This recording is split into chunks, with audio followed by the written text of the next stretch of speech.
Bukan saya maafkan koruptor, tidak. Saya mau sadarkan mereka yang sudah terlanjur dulu berbuat dosa, ya bertobatlah. Itu kan ajaran agama. Para koruptor akan saya kejar kemanapun kalian pergi. Sekalinya dikejar cuma suruh tobat, suruh mengembalikan uang. Bioh pak kok yo enak men pak. Mana pak macan Asianya ini, mana ini? Jan. Mencari celah untuk memaafkan koruptor adalah tindakan berkhianat. Mengingkari janji memberantas korupsi juga tindakan berkhianat. Coba bayangkan jika koruptor dimaafkan. Para pejabat bukannya takut korupsi, mereka malah justru akan mencoba-coba untuk korupsi. Harusnya kan bikin terobosan apa yang mencegah terjadi tindak pidana korupsi. Assalamualaikum warahmatullahi wabarakatuh. Kembali lagi di channel Prayoga Muhammad. Gimana kabar kalian semua? Semoga baik-baik saja ya, dan dilancarkan segala rezekinya. Ya teman-teman semua, sudah melihat pidato dari Pak Prabowo Subianto, klarifikasi soal memaafkan koruptor. Tapi tetap ya, di video kali ini gue melihat Pak Prabowo kok masih mencela-mencela ya. Maksudnya belum tegas gitu bagaimana para koruptor ini tindak lanjutnya gitu. Karena di situ beliau mengatakan bahwasanya kalau sudah bertaubat ya kembalikan. Ini maksudnya gimana nih? Bertaubat ya tetap harus dihukum dong. Nah coba kita lihat dulu beritanya sebentar. Momen Prabowo luruskan isu pengampunan bagi koruptor. Bukan saya maafkan koruptor, kata beliau ya. Ada yang mengatakan Prabowo mau maafkan koruptor. Bukan begitu, kata Prabowo dalam pidatonya.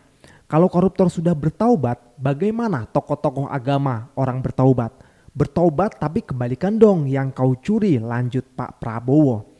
Yang kau curi kau kembalikan, bukan saya maafkan koruptor. Tidak, saya mau sadarkan mereka yang sudah terlanjur dulu berbuat dosa. Ya bertaubatlah, itu kan ajaran agama katanya. Tapi di sini beliau tidak menegaskan, ya bertaubatlah tapi hukum tetap berjalan. Karena kalian koruptor, maka saya akan menghukum seberat-beratnya. Karena di Cina kemarin ada yang koruptor 6 triliun dihukum mati, maka di Indonesia akan saya hukum bla bla bla. Gitu dong Pak. Jadi rakyat itu semangat dan senang gitu loh. Tapi kalau Bapak Prabowo mengatakan ya kalau sudah bertobat, aduh lemes lagi kita. Lemes lagi.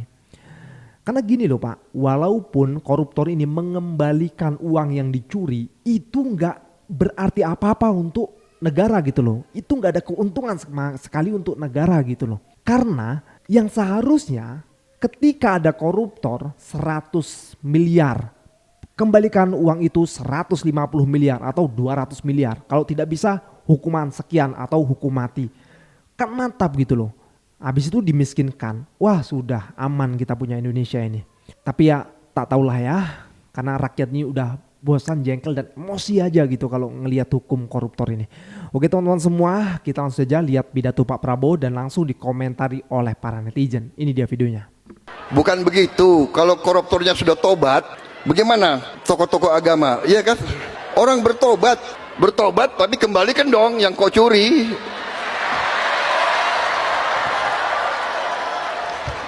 Enak aja.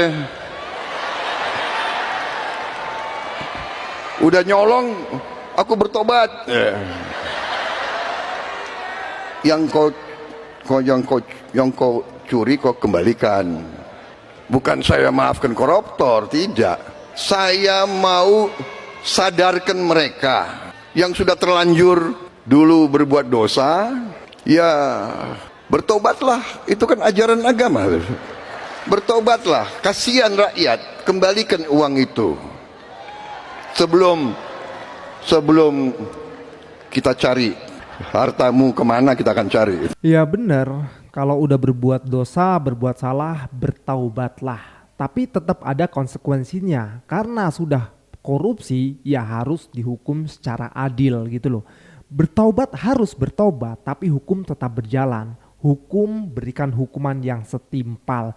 Itu loh Pak yang dimaksud oleh rakyat Indonesia, yang diinginkan gitu loh. Agar membuat para koruptor ini jera dan tidak ada lagi orang yang berani korupsi. Kan itu.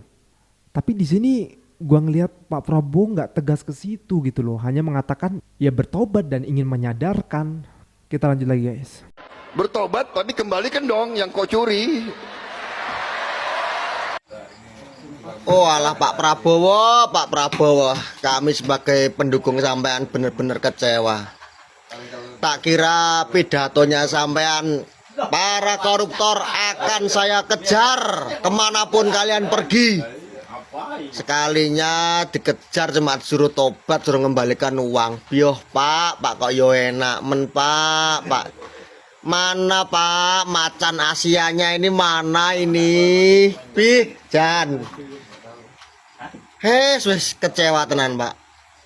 Ternyata isi pidatonya sampean kemarin itu mau dikejar sampai ke gurun pasir, itu cuma disuruh bertobat Pak para koruptor Pak. Ya Allah Pak Prabowo.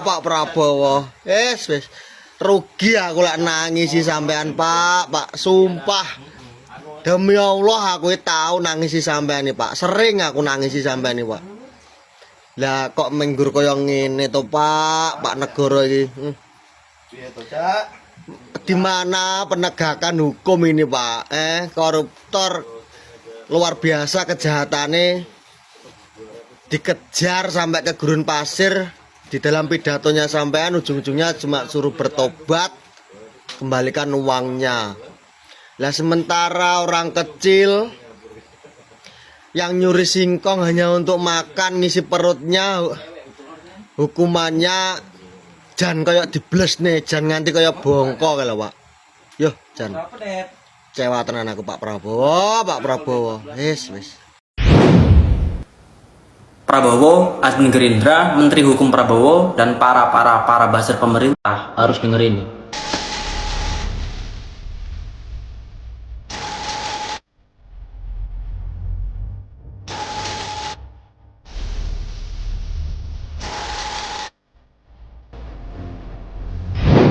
Hai para koruptor atau yang merasa pernah mencuri dari rakyat, kalau kau kembalikan yang kau curi, ya mungkin kita maafkan. Pertama, koruptor tidak layak dimaafkan. Koruptor berdosa kepada rakyat, bukan kepada negara. Rezim yang mencari-cari cara untuk memaafkan koruptor adalah rezim yang berkhianat kepada rakyat. Korupsi itu bukan sekedar mengalokasikan uang ke kantong pribadi, ada dampak negatif langsung kepada masyarakat.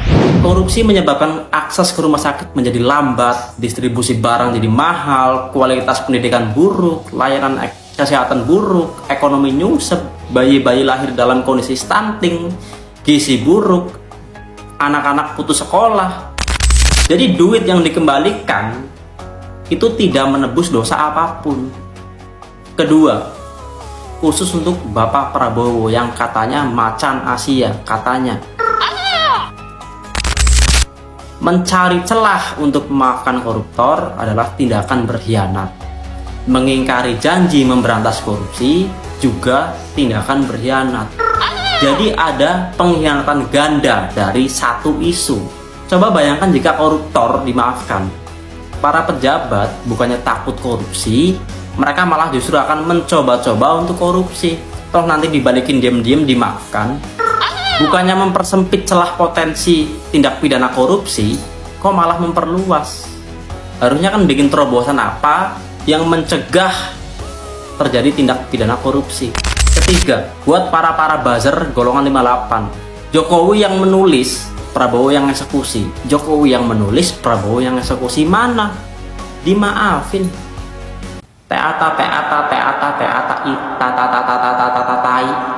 Yuk pertanggungjawabkan pilihan kalian. Pilpres udah beres. Tugas kalian sekarang adalah mengawasi. Tolong dong ditegur kalau salah. Bagus sekali. Ini para pendukung Pak Prabowo kemarin ya, kalau misalnya kompak untuk menyuarakan juga gitu loh, agar tergerak Pak Prabowo untuk benar-benar menghabisi para koruptor, ini bagus ini. Jadi Pilpres kan udah selesai, maka dari itu kita rakyat Indonesia bekerja sama untuk membuat para pejabatnya ini peduli gitu loh. Apalagi soal koruptor, Pak Prabowo harus sangat peduli dan sangat memikirkan strategi-strategi terobosan agar membuat para koruptor ini jera gitu loh, dan tidak akan lagi korupsi lagi. Nah, kita harus kompak guys, bukan malah saling nyerang. Salam logika. Siapa sih sebenarnya yang pertama kali menjuluki beliau sebagai macan Asia? Macan itu tidak pernah menghiraukan gonggongan anjing. Sang macan mengaku mendapatkan ancaman karena beliau berambisi memberantas korupsi dan kemiskinan. Aduh pak, hari-hari mengeluh terus pak. Tunjukkan dong kalau bapak itu seorang jenderal. Dengan kekuatan yang bapak punya saat ini, bapak tidak takut dengan ancaman-ancaman seperti itu. Kecuali bapak emang hanya untuk pencitraan saja. Jangan lupa pak, kalau bapak memang berniat memberantas korupsi, nggak usah jauh-jauh ke Antartika. Lihat dulu sekeliling bapak, lihat orang-orang terdekat bapak. Satu lagi pak, kalau bapak memang berniat memberantas kemiskinan, lalu kenapa PPN dinaikkan menjadi 12%? Bedain dong kalau bapak itu tidak sama dengan pemimpin yang dulu. Yang dulu kan sen kiri, beloknya kanan. Sekolah Tinggi Manajemen Calon Koruptor (STMCK) menghasilkan koruptor yang handal, berkelakuan baik, dan bertanggung jawab pada keluarga. Tersedia jurusan korupsi kantor, departemen, dan aneka tambang. Dibekali juga dengan ilmu menghilang dan sulit ditemukan. Segera daftarkan putra dan putri Anda untuk masa depan yang cemerlang. Hari gini masih ngepet, udah nggak zaman, STMCK jawabannya. Hai. Kui kan pilihanmu Kang, nikmatin aja. Oke gas, oke gas. Dancok. Untung aku pilih Pak Ganjar. Sehat-sehat Pak Ganjar. Yo, jano wisin aku. Delok to, Bran Gibran. Lah to, aku pendukungmu jano wisin tenan Bran. Ki piye iki Bran? Sida dilanjut apa ora iki? Ini ki lho buktine komen-komen sing bully aku, sing ngenyek aku, delok to. Ngene iki apa ora yo isin aku wis kadung kaya ngono lho mbiyane, gembar-gembar ndukung awakmu karo Pak Prabowo, nganti akunku ilang kebenet Bran Gibran. Lah kok saiki kowe malah menang. Nah iki gek piye karepmu? Delok ta iki lho, yo. Wis aku tenan. Yo. Ora apa, mosok yo ora ngelingi mbiyane sing ngene kae. Tenang saja Pak Prabowo, tenang saja. Saya sudah ada di sini lho. Aku lagi ngelingan kae jan sama wangat aku ndukung Gibran tenan. Wah iki cocok iki ngono akan mikirku. Wah Prabowo ngono nek misale awake kesel to piye wah iki Gibran jan jos tenan iki. Nek diandalno tenan iki engko mesti ngae gebrakan iki gawe Indonesia iki ngono. Iki pasti lain daripada yang lain iki. Anak muda iki mesti lebih jos ngono. Aku mbiyen mikirku milih Gibran, ndukung Gibran pol-polan iki. Iya to. Lah kok bahasan anak kasus ngene malah meneng. Malah kelowak. Malah majangi postingi fotone sing ini kae sing di edit ambek wong-wong kuwi. Malah dikuwi sing diposting mbok ya sing tegas iki lho. Sing kereng ngene lho maksudku Gibran. Joh jan isin aku tenan ngene iki. Karepku peh ngelak Gibran engko 2029 engko iso dijagokne dadi presiden iki Gibran iki. Mantep tenan iki bocah ya ngono kan biyen iki. Joh. Lah kok malah nggur kaya ngono. Wis aku tenan wis sepurone wis pokoke buat pendukung Ganjar, pendukung Anies, kita tetap saudara biar beda pilihan, kita jangan terpecah belah. Kita tetap Indonesia, ya toh. Mari kita nikmati sama-sama yang ada. Wes godae, matur nuwun. Sama lagi Mbak Yiyi. Salam seduluran. Cerit. Lagian kemarin ada calon presiden yang menginginkan memiskinkan para koruptor, malah memilih yang akan menaikkan gaji para pejabat.